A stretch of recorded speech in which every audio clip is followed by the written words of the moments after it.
यह बात किसी से छुपी हुई नहीं है कि 8वीं, 9वीं और 10वीं कक्षा के छात्र साइंस एक्टिविटी करना बहुत पसंद करते हैं। किसी चीज को सीखना, नए कॉन्सेप्ट निकालना या नई चीजों पर काम करना बहुत कुछ सिखा कर जाता है।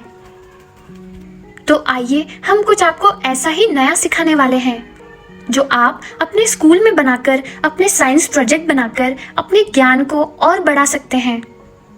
यदि आप एक टीचर हैं तो आओ इस प्रोजेक्ट को अपने छात्रों को भी दे सकते हो या उनकी मदद कर सकते हो। इसलिए इसे अपने स्कूल में बनाने की कोशिश जरूर करें। जी हाँ दोस्तों, हमारे इस साइंस प्रोजेक्ट का नाम है वाटर क्लॉक। दोस्तों, ये प्रोजेक्ट खास क्यों है वो जान लीजिए। वाटर क्लॉक ये बहुत पुराने समय की सबसे अच्छी समय को मापने की तकनीक थी। क्या आपने कभी सोचा नहीं कि घड़ी हमारे पास हमेशा से ही नहीं थी, और जब घड़ी नहीं थी तब लोग टाइम का पता कैसे लगाते थे? जी हाँ दोस्तों, जब घड़ी नहीं थी तब लोग वाटर क्लॉक का इस्तेमाल कर समय का पता लगाते थे। तो सबसे पहले हम वाटर क्लॉक की हिस्ट्री जान लेते हैं। वाटर क्लॉक सबसे पुराने समय मापने वाली प्रणालियों में से एक है। यह इतनी पुरानी है कि वाटर क्लॉक की खोजकर्ता और मूल रचनाकारों के नाम तक पता नहीं चल पाए हैं। प्राचीन मिस्र में वाटर क्लॉक के उपयोग के साक्ष्य 16वीं शताब्दी ईसा पूर्व से मिलते हैं।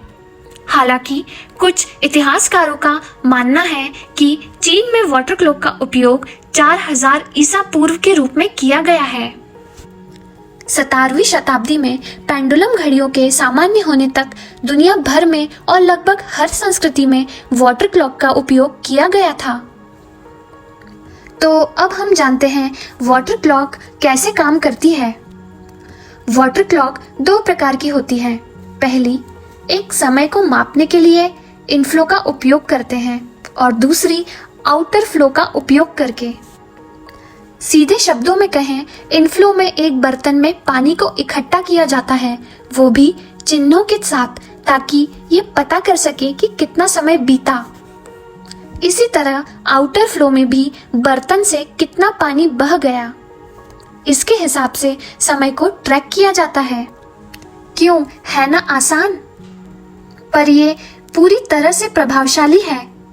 इस प्रोजेक्ट की सबसे अच्छी बात यह है कि आप खुद अपनी वाटर क्लॉक बना सकते हैं और यह पूरी प्रक्रिया मापनीय है। यदि आप टीचर हैं तो छोटे बच्चों के लिए आप इसे सुपर सरल बनाएं और बड़ी कक्षा के छात्रों के लिए थोड़ा जटिल बनाकर बच्चों को चुनौती दें। तो अब हम ये जानते हैं कि अच्छे से काम करने वाली वाटर क्लॉक कैसे बनाएं और इसमें किन चीजों की जरूरत होती है।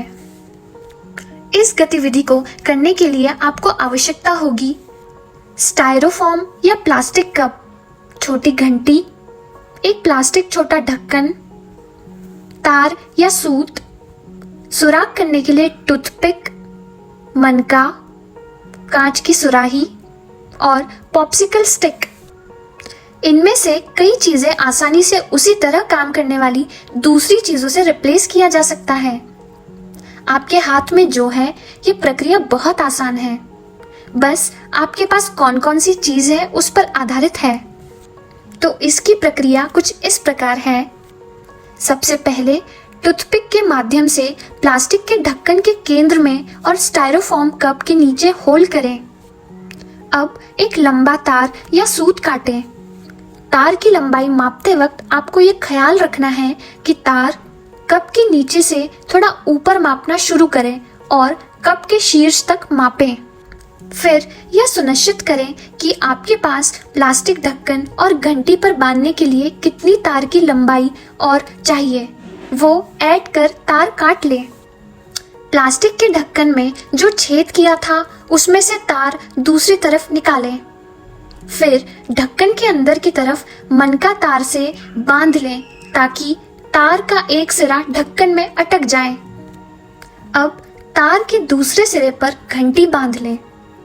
अब आप ये सुनिश्चित करें तार या सूत की लंबाई इतनी है कि जब कप खाली हो तब कप पर रखी स्टिक के ऊपर रखी बेल खींचकर नीचे कप में गिर जाए।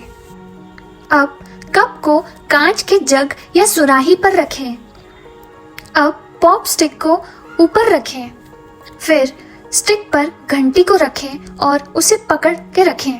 अब कप में तार से बंधा ढक्कन लटक रहा होगा। अब आपको कप को पानी से भर देना है।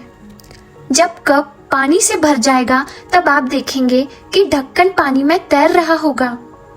तब आप घंटी को बैलेंस करके स्टिक पर जमा दें। जब आपने पानी भरा होगा तब आपने देखा होगा पानी कप के नीचे से कांच की सुराही में गिरने लग गया होगा।